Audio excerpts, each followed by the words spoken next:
The story begins with Kamishiro making the same old commute to do the same old job every single day of his miserable life. He was always told that a routine-filled life would lead to happiness, but deep inside there was a small part of him that wanted something different. One day, Kamishiro looks closely at a strange scene on his TV, and to his shock, he suddenly gets teleported somewhere. A mysterious man appears and says that he is the one who manages the solar system, which makes Kamishiro wonder if that means he's an alien. The man explains that he's closer to a god and shows Kamishiro a planet called Matthias. This planet has failed to thrive no matter what they do, as civilizations on Matthias keep dying out every now and then, and this failure has gone on for too long.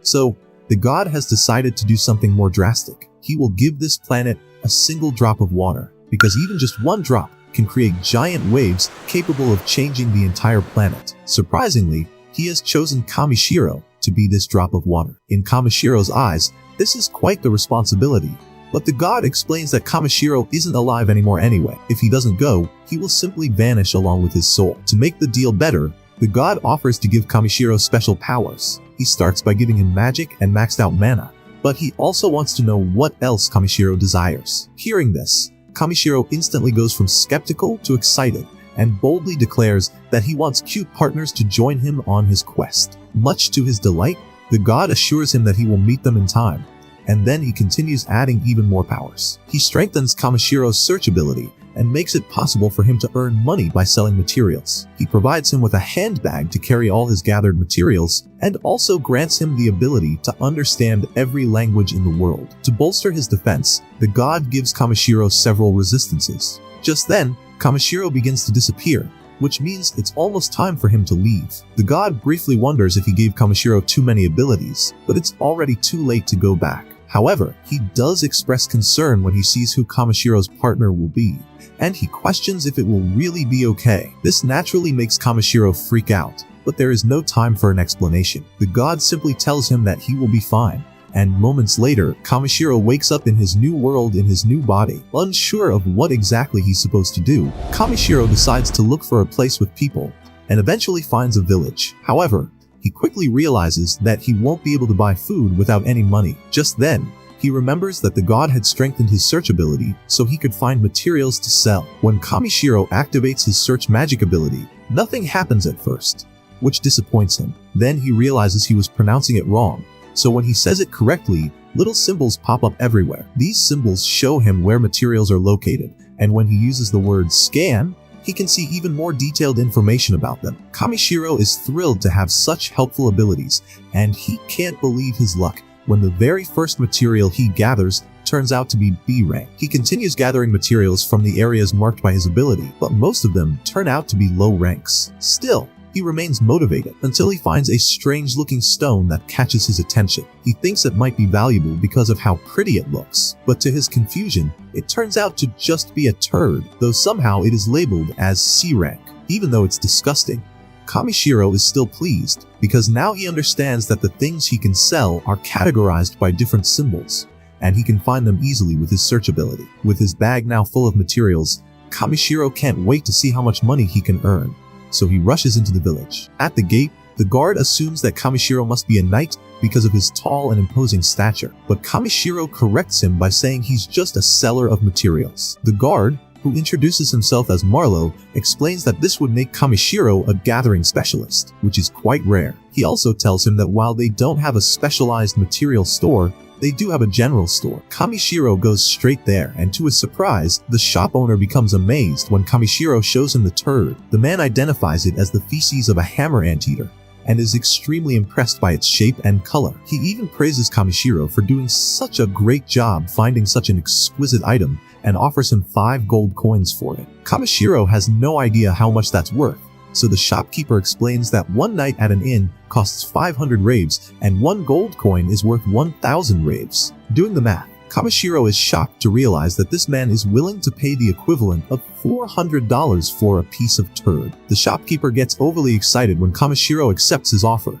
even rubbing the turd on his face in admiration, which horrifies Kamishiro. After that, Kamishiro shows him the rest of his haul, and the shopkeeper can't believe Kamishiro collected it all by himself. He wonders why someone would bring such great items to a shop in the middle of nowhere, and Kamishiro simply says that he enjoys traveling while gathering different materials. Impressed by his skills, the shopkeeper asks him for a favor. There's some mythal ore located in a nearby mountain, and he wants Kamishiro to retrieve it for him. Always up for an adventure, Kamishiro accepts, and the shopkeeper pays him 360,000 raves for all of his items. When Kamishiro does the conversion, he nearly faints, realizing that it's almost $25,000. Before he leaves, the shopkeeper warns him that there are monsters on the mountain, but expresses confidence that Kamishiro can handle it. Before setting out, Kamishiro spends the night at an inn, where a girl brings him a bowl of water that costs 30 raves. When she explains that it's to clean himself with, Kamishiro is shocked. He would much rather take a bath, but to his dismay, the girl tells him there are no baths in town. Only sorcerers can clean people using magic, but there aren't any around here. Hearing the word magic gives Kamishiro an idea, so he pays the girl and, once alone, tries a few words. When he says, "clean," the magic activates, and moments later he finds himself cleaner than he has ever been in his entire life. This makes him realize that he can perform all kinds of magic as long as he finds the right words for it. On his way to the mountain, Kamishiro begins to get the hang of things, and for the first time he encounters a spade symbol. Curious, he goes to investigate, but is horrified to find that it marks a skeleton. His ability is even able to show him the name of the person who died and their rank. Next to the skeleton, Kamishiro finds a family amulet, and his ability shows that it was made by the man's mother. When he opens a letter inside, he finds it's from the man's sister, urging him not to push himself too hard. Feeling a sense of responsibility, Kamishiro buries the skeleton before moving on. Later, he sets up camp, creates a barrier around himself, and prepares a stew using the herbs he collected, even adding some seasoning. When he tastes it, he's amazed at how delicious it is and declares that getting isekai'd was the best thing to ever happen to him. Eventually, Kamishiro reaches the Forest of Ancient Dragons, a dangerous place filled with monsters. He uses light magic to see the symbols around him, but notices there are no ores or animals nearby. He wonders if it's because he smells bad, but decides not to worry, since it means he won't get attacked. However, just as he sees the end of the forest, he realizes too late that the ground beneath his feet has disappeared, and he plummets off a cliff. While falling, Kamishiro frantically cycles through every word he can think of, but nothing works. Float doesn't work. Levitate doesn't work.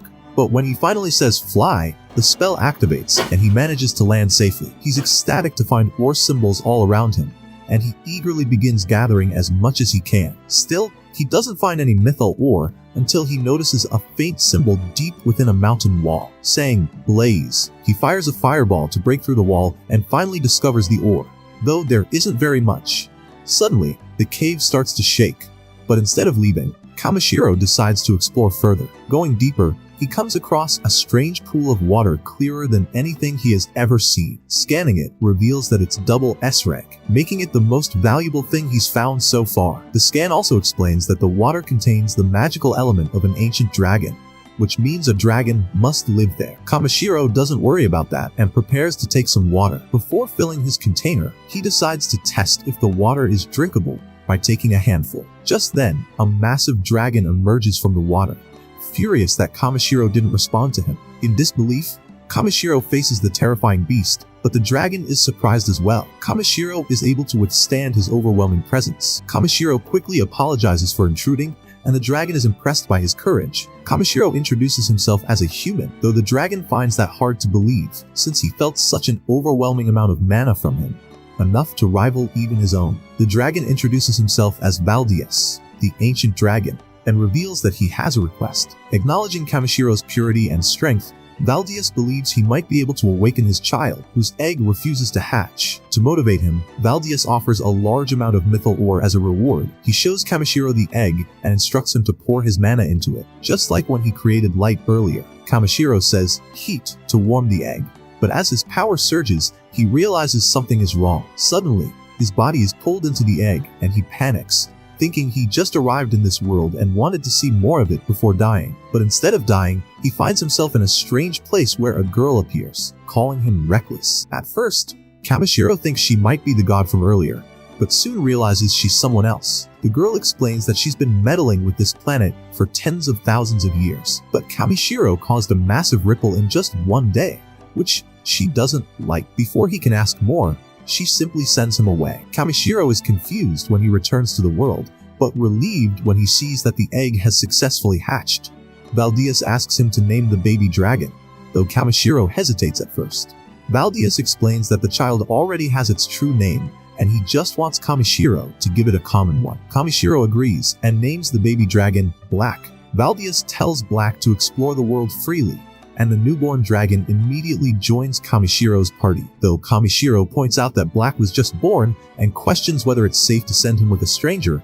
Valdias isn't worried. He assures Kamishiro that he's stronger than even him and feels safe leaving his child in his care. As a reward, Valdias shoots a beam at Kamishiro's bag, filling it with mythal ore, before saying goodbye. Overjoyed, Kamishiro formally asks Black to accompany him on his journey as a gatherer, and the little dragon happily agrees. Kamishiro couldn't be happier, and before setting off, he even uses magic to clean up his new stinky little companion. After giving Bee a good bath to get rid of its stinky smell, mainly to protect his own poor nose during their upcoming adventures, Takaru exits the cave with the cheerful baby dragon buzzing excitedly around the forest. Watching Bee flap its tiny wings and dart through the air, Takaru decides it's better not to travel at night and instead sets up camp for the evening. Feeling hungry, he prepares to cook and pulls out a flask of magic elemental water.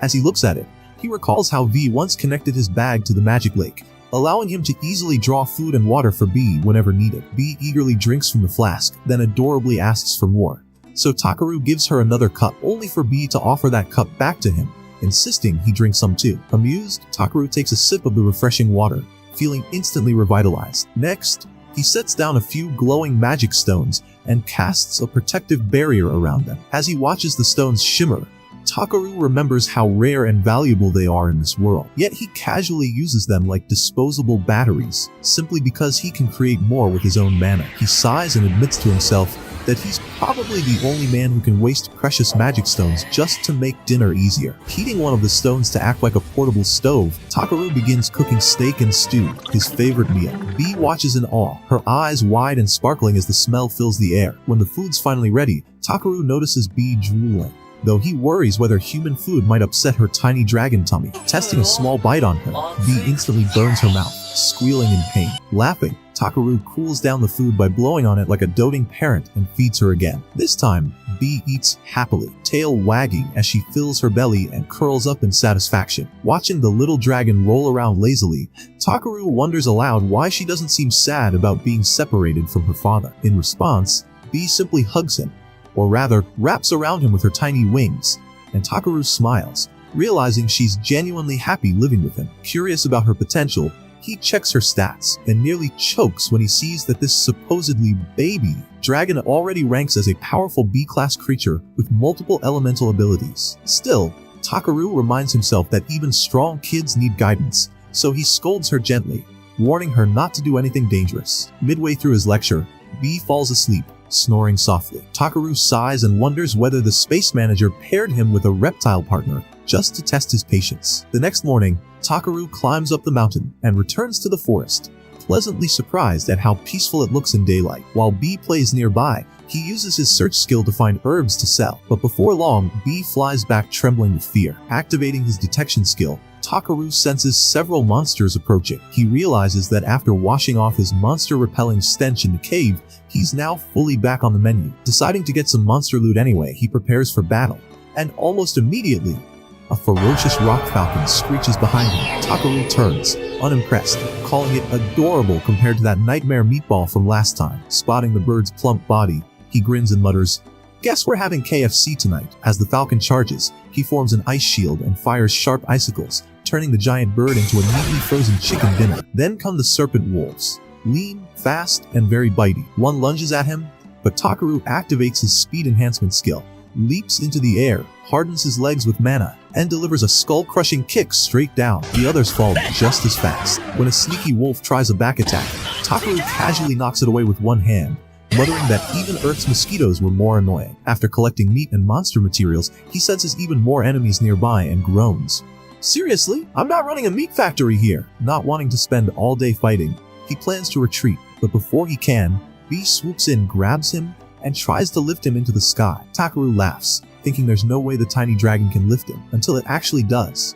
Shocked, he quickly casts a weight reduction spell to make the flight easier. B flaps furiously, rocketing upward, and before Takaru can say NASA, they're soaring through the clouds. Too high! Too high! He shouts, and B, taking it literally, panics and drops him. Thankfully, he lands safely, waking up with B licking his face. Looking around, he realizes she's flown them completely out of the forest. He praises her speed and strength, but gently reminds her not to overdo it next time, since he's not as durable as she is. Delighted by the praise, B tries to hug him, and instead, headbutts his stomach. As they continue walking toward Tormi Village, B notices a strange branch in Takaru's hand. He explains it's the Yggdrasil branch, an SS rank legendary artifact he's had since his first day in this world. Sadly, it's been inactive this whole time, but when B blows a puff of smoke on it, the branch glows to life.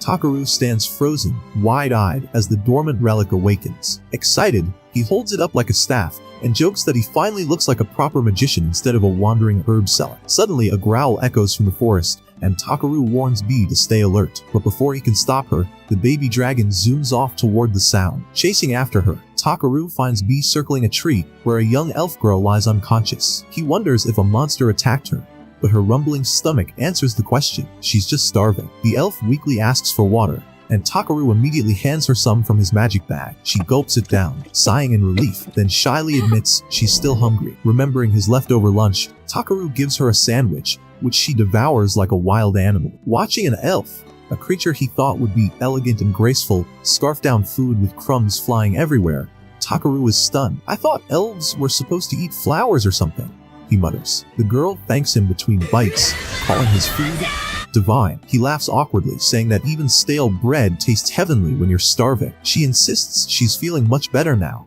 though she can't believe how quickly she ran out of supplies. Takaru scolds her for leaving the village so carelessly without food or a map. When he points out that she smells more like a compost heap than a flower field, the elf gasps in outrage and storms off, embarrassed and offended. After she disappears into the trees, Takaru shrugs, muttering, "Guess I'm not getting invited to the elf kingdom anytime soon." He gathers more materials on his way out of the forest, and soon spots a carriage approaching. As it nears, he notices it's pulled by an elegant E-rank unicorn horse. The driver, a friendly man named Poron, greets him and asks what he's doing out here alone. Takaru explains he's heading to Tormi Village on foot, which surprises Poron. His wife Eliza and their 2 kids peek curiously from inside the carriage. Seeing the staff in his hands, Poron assumes Takaru's a magician, but he waves it off, saying he's just a gatherer. Impressed, Poron insists he join them on the ride to Tormi. At first, Takaru refuses, worried his size will break the carriage, but the kids beg him to come. Giving in, he sits at the back, though his huge frame makes the entire cart wobble slightly. Poron laughs, teasing him about his size, while his kids giggle non-stop. Feeling embarrassed,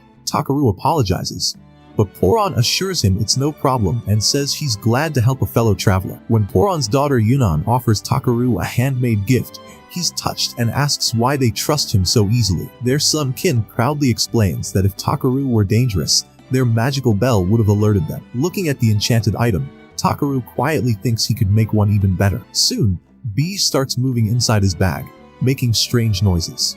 The kids hear it and ask what it is, so Takaru awkwardly admits it's a pet. Eliza tells him it's fine. Adventurers often travel with tamed monsters, so he lets B out. The children immediately fall in love with the adorable black dragon, petting her non-stop. Poron and Eliza are speechless. Dragons are incredibly rare, yet here's one sitting on their laps. To hide the truth, Takaru lies that she's just a normal black dragon, definitely not an ancient one. The family assumes he's a dragon knight, but Takaru laughs, explaining that he simply found and hatched a random egg. Poron nearly drops his reins in shock, exclaiming that hatching a dragon egg alone is practically impossible. Curious, Takaru asks Eliza how rare dragons are, and she explains that even dragon knights are rare, but real dragons are nearly mythical. Takaru grins, thinking it's just like one of his favorite RPG quests come to life. Later that night, they stop to rest. Takaru sets up a protective barrier using magic stones, and Poron feels relieved knowing no monsters can get close.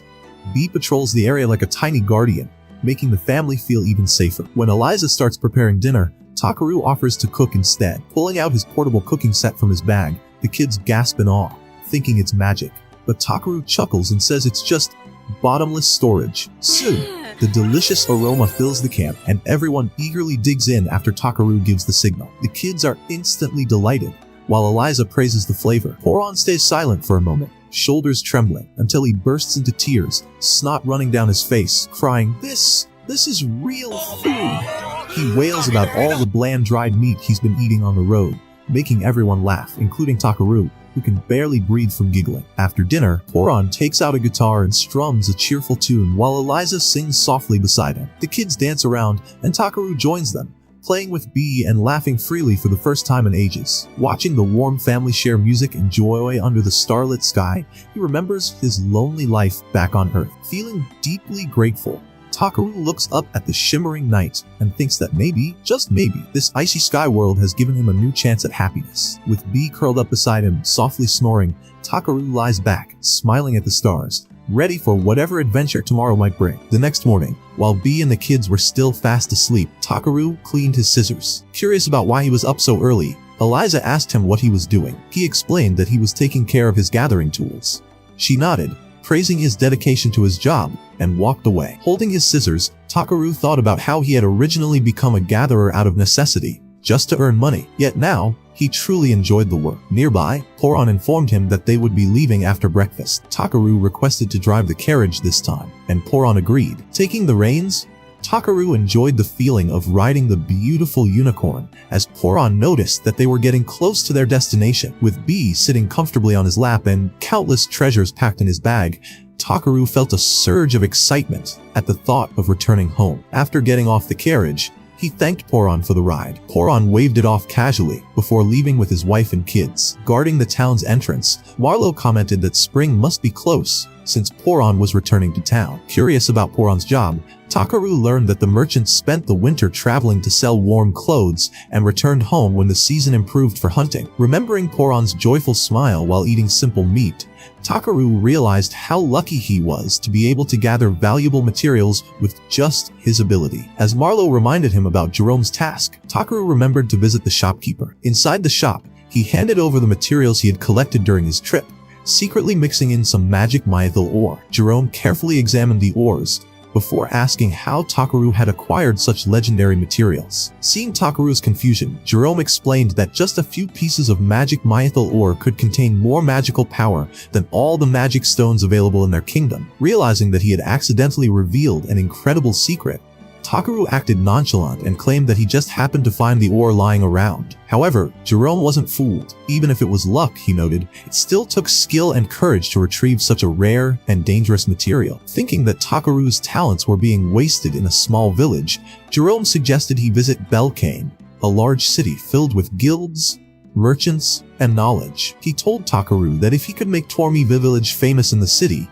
he would attract more customers. Although Takaru had no plans to become famous, he did feel excited about exploring a bigger city and seeing more of the world. After leaving Jerome's shop, Takaru returned to the inn for the night. Flipping through a book, he searched for information about the guild Jerome had mentioned. He discovered that Bilim had an adventurer's guild where travelers from all backgrounds gathered to exchange goods, services, and information. While the guild members were called adventurers, not all of them were fighters. Some specialized in supporting roles, like gatherers or artisans. Learning this, Takaru felt a growing desire to explore more of the ice sky world and meet new people. He decided to visit Belka to expand his potential and earn more money. Before heading out, he prepared for the long journey while staying in Tormi. During those days, Takaru attended a lively town festival where everyone shared food and drinks. He smiled as B played with a group of kids who ran up to greet the dragon's kind master. Enjoying the village life,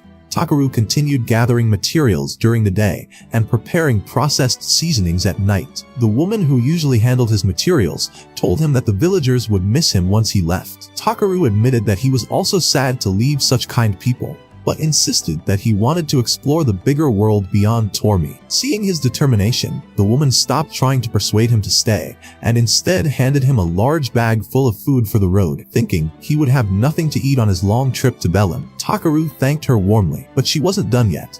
She kept stacking more and more bags in his arms until he had enough food to feed a small army. Shocked but grateful, he accepted everything. Later that evening, he sat in his room holding the magic mythical ore that Jerome had refused to buy. Wondering what to do with the powerful material, Takaru pondered for a while B, tired of thinking, lay down and reflected on the villagers' kindness. Deciding that he wanted to repay their generosity, Takaru came up with an idea for a useful gift. Sitting down at his table, he placed the magic mythil and a lantern beside each other. Focusing his mind, he created a spark between the two items and successfully fused them together, creating a magic lantern. The next day, as Takaru prepared to leave the village, all the villagers gathered at the gate to say goodbye. After greeting them, he handed the magic lantern to Marlowe. He explained that the lantern carried a spell that would generate a barrier around Tormi, protecting it from any kind of threat. Marlowe was humbled by the incredible gift, but Takaru insisted that it was only fair to repay the village for their kindness. He asked Marlowe to keep the village safe until his return, and Marlowe told him that he was always welcome back. Just then, Jerome interrupted their heartfelt farewell, taking the lantern in his hands and asking if Takaru had somehow created it using the magic mythil. Before Jerome could press further, Takaru ran off, leaving the shopkeeper shouting questions behind him. As the villagers waved goodbye, Jerome wished him good luck on his journey. A few days later, Takaru and Bee walked through a clear meadow, enjoying the peaceful scenery. Their relaxation was cut short when they encountered a giant land crab. Scanning the creature, Takaru learned that it was an omnivore that lived on land. Though most people thought the crab was too ugly to eat, his scan revealed that its inner shell contained delicious, edible meat. Excited by the prospect of a new ingredient, Takaru decided to turn the predator into dinner. He cast a hardening spell to boost his defense, while Bee flew up and unleashed a powerful sound attack that instantly knocked the crab unconscious. However, two more appeared, surrounding them. Cornered, Takaru thought the fight would be easy, since crabs could only move sideways. But to his surprise, they suddenly rushed forward. As their pincers came crashing down, Bee grabbed Takaru and flew him up, causing the crabs to smash into each other. As they fell to the ground, Takaru thanked Bee before turning back to finish the battle. When the first crab got back up to attack again, Takaru used his staff like a baseball bat and sent it flying with a powerful swing. Once all the crabs were defeated, he hardened his hand into a makeshift knife, chopped off their legs, and exposed the meat. Placing it all into a giant pot, he added salt for simple seasoning. When the pot began to bubble with the aroma of freshly cooked crab, Takaru and Bee eagerly peeled away the shells and tasted the tender meat. Both of them fell in love with the flavor, and Takaru told Bee that they would continue exploring for more delicious delicacies in the future. After a few weeks, Takaru finally reached the big city of Beltsum. Staring at the towering border walls, he was amazed by the city's advanced architecture. Before entering, he learned that Belka was a medium-sized city in the Beltsum Kingdom, known for its thriving agriculture and forestry industries. He was even more surprised to discover that Belka was home to the continent's largest adventurers guild, where people from all over the world gathered to trade, work, and share information, earning it the nickname, the City of Commerce. As he approached the gates, he noticed a long queue of people lined up for inspection. When it was finally his turn, Takaru used a small concealment spell to hide his storage bag, and told Bee to stay hidden while the guards inspected him. Inside the inspection room, Takaru handed over his bag, surprising the guards when they saw that he was a gatherer. They asked if he had come to sell his items, but Takaru explained that he wanted to join the Adventurers Guild. The lead guard nodded in understanding and welcomed him to the city, but said he would need to use a spell called Avils to check whether Takaru was trustworthy. The guard held up a magic mirror to scan Takaru's stats and quickly approved him after seeing nothing suspicious. Curious, Takaru used his own scan on the mirror and discovered information about the guard instead. Trying again, he found that the guard's mirror could only reveal his name, age, and some other basic details.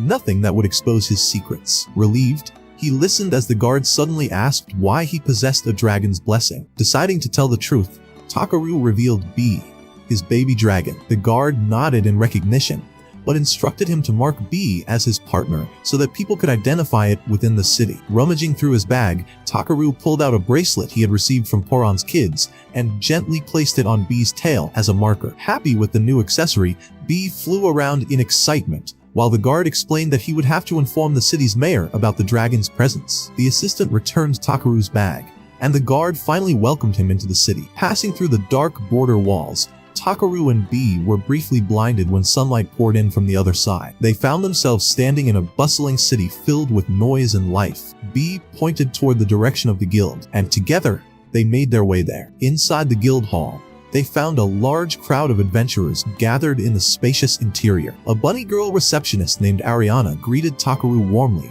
and handed him a registration form. Takaru wondered if he could write in the world's foreign language, so he wrote his name in Japanese. But a magic skill automatically translated it into the native language of the world. Once he finished, Ariana glanced over the form and asked if he had ever fought any monsters as a gatherer. Calmly, Takaru replied that he had fought chimeras, hellhounds, and giant land crabs. Skeptical, Ariana asked for proof. He hesitated since the monster bodies were too large, but she assured him that even large parts would be acceptable. With her permission, Takaru reached into his bottomless bag and pulled out an entire land crab, which crashed through the table under its massive weight. The terrified receptionist stumbled back as a nearby beastman noticed the commotion and cast a spell called Abel to scan Takaru. After finishing the scan, the beastman asked where Takaru had gotten his bottomless bag. Takaru explained that it had been a gift, and the beastman nodded, satisfied. He told Ariana that Takaru was safe, explaining that the Abel spell could detect evil intent. Once the checks were done,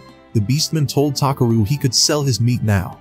But Ariana reminded him that they were still in the middle of his registration. The man asked why Takaru was carrying around a giant crab, and Takaru casually replied that he planned to have it for dinner. His nonchalant response left the entire guild stunned, but the beastman simply shook his head, ignoring Takaru's odd tastes. Then he asked if Takaru was alone, and Takaru pointed to B. Noticing the baby dragon, the beastman laughed, surprised to see such a rare creature partnered with a gatherer. Watching the scene unfold, the other adventurers began talking among themselves, intrigued by Takaru's unique potential. As the crowd pressed in, Ariana quickly pulled him away to a private room to finish his registration in peace. Once everything was finalized, she handed him an adventurer's band, explaining that he would start as the lowest F rank. Takaru accepted the band, and B chirped happily, excited that they now had matching accessories. With their new roles secured, the dragon and his master clinked their bands together, ready to embark on a new adventure, eager to see what exciting futures awaited them in this vast world. A few peaceful days later in Beltsim,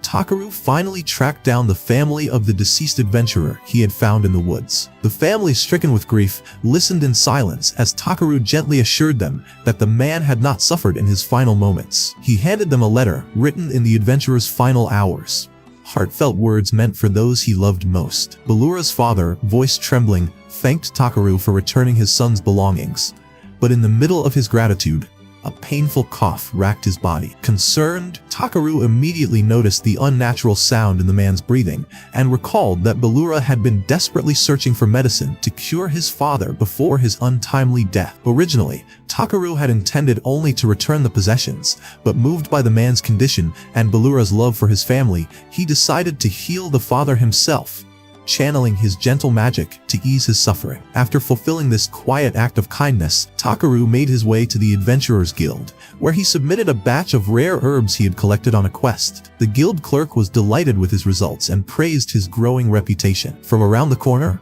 Ariana appeared, looking slightly sheepish as she greeted him. With a wry smile, she asked if Takaru could handle the mountain of gathering requests that had piled up, all of which were addressed directly to him. Thanks to his newfound popularity in Beltsim, Takaru scratched his head awkwardly and replied that he could only manage a few at a time. After carefully choosing some simpler quests, he decided to treat himself to a well-deserved break and headed to the local public bath. He fondly remembered the first time he had visited it. Back then, it was filthy, practically a pigsty. Thanks to his powerful cleaning magic, the place was now transformed into a pristine hot spring. Sinking into the soothing water, Takaru sighed in contentment, finally allowing himself to relax. But his peace was short-lived. A large, scaly figure entered the bath. It was the lizard-man adventurer, Clay. Grinning, Clay mentioned that his old injury had started to act up again. Remembering the sick man he had healed in the slums, Clay began to question Takaru about his unusual healing abilities. Takaru, trying to remain modest, explained that he merely mimicked the techniques he had seen real healers use. Clay, impressed yet amused, noted that Takaru hadn't taken any payment from the family he helped, praising his generosity. Takaru laughed awkwardly, admitting that real doctors might be angry with him for providing free healing and potentially hurting their business. Clay chuckled at his innocence, shaking his head. Then, his tone grew serious. He asked why someone as powerful as Takaru chose to stay at a low adventurer's rank.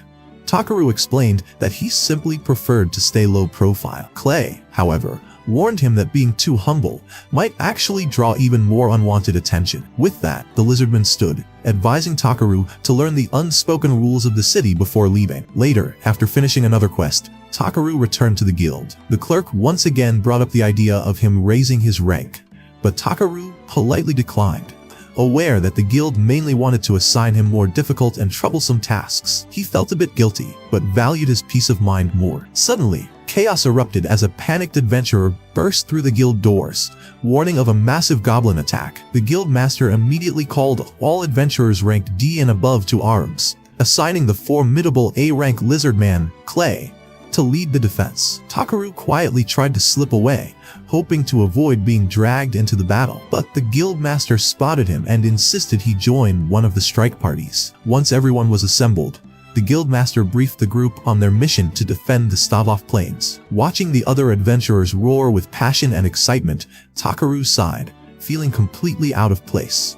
Two beastmen sneered at him, mocking his timid appearance and warning him not to get in their way. Before he could respond, the guild master approached, intrigued by Takaru's growing reputation. He mentioned that even Grit, the strict guild appraiser, often spoke highly of him, a rare compliment indeed. The beastmen were stunned, while Takaru silently wished people would stop praising him so much. The guild master smiled and told him to protect those he cared about before departing, leaving his assistant, Muselli, to accompany Takaru. Muselli apologized for her master dragging Takaru into battle.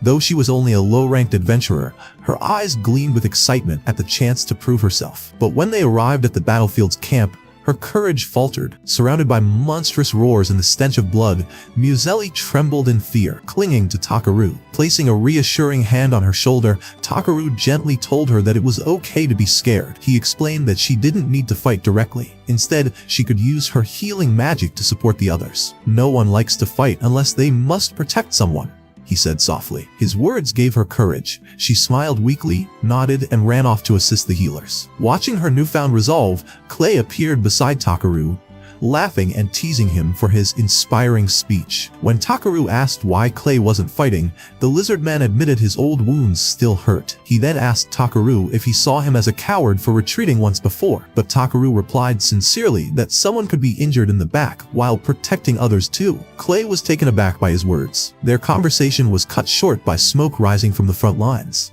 The formation had been breached. Clay, despite his injury, grabbed his spear and charged forward. Takaru tried to stop him, but Clay insisted he couldn't abandon his comrades. Moments later, Takaru saw Muselli still tending to the wounded. Inspired by her bravery, he decided to act. Pulling out his Yggdrasil staff, he cast a powerful barrier around the healers' camp, shielding them from the oncoming goblins. As the astonished healers watched, he told them he was going to help Clay and dashed toward the front. When he arrived, the battlefield was chaos. Adventurers struggled to hold the line until Takaru struck a goblin down with a single blow. Though he hated harming others, he knew he had to fight to protect his friends. B, sensing his hesitation, spread her wings and unleashed a powerful lightning spell, obliterating the goblin horde in an instant. The adventurers cheered, thanking Takaru for saving them. He quickly asked what had caused the attack to spiral out of control. They explained that a goblin sergeant, a rare, elite type, had appeared, breaking their formation. Clay had helped many escape but stayed behind to hold the line. As rain began to pour,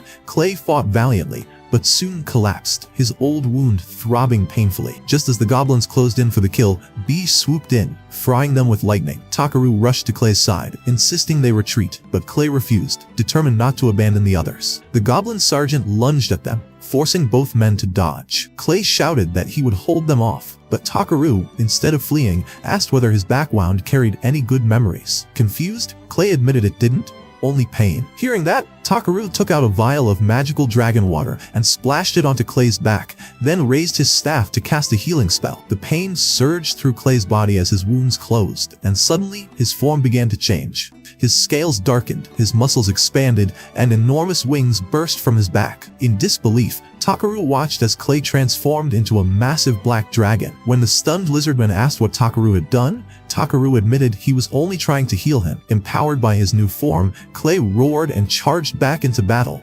effortlessly decimating the goblin army. After the battle, the guildmaster approached Takaru, asking if he had been responsible for awakening Clay's true power. Takaru nodded modestly, and when questioned about the lightning that scorched the battlefield, he clarified that it had been B's doing. The guildmaster, wary of Takaru's hidden abilities, chose not to pry further and rewarded him handsomely for his efforts. That evening, Clay, now back in his lizardman form, angrily confronted Takaru, demanding an explanation. Takaru awkwardly claimed ignorance, saying it must have been the dragon water. When Clay asked what that was, Takaru explained that it came from the ancient dragon V's cave, B's father's lair. The mention of an ancient dragon left Clay speechless.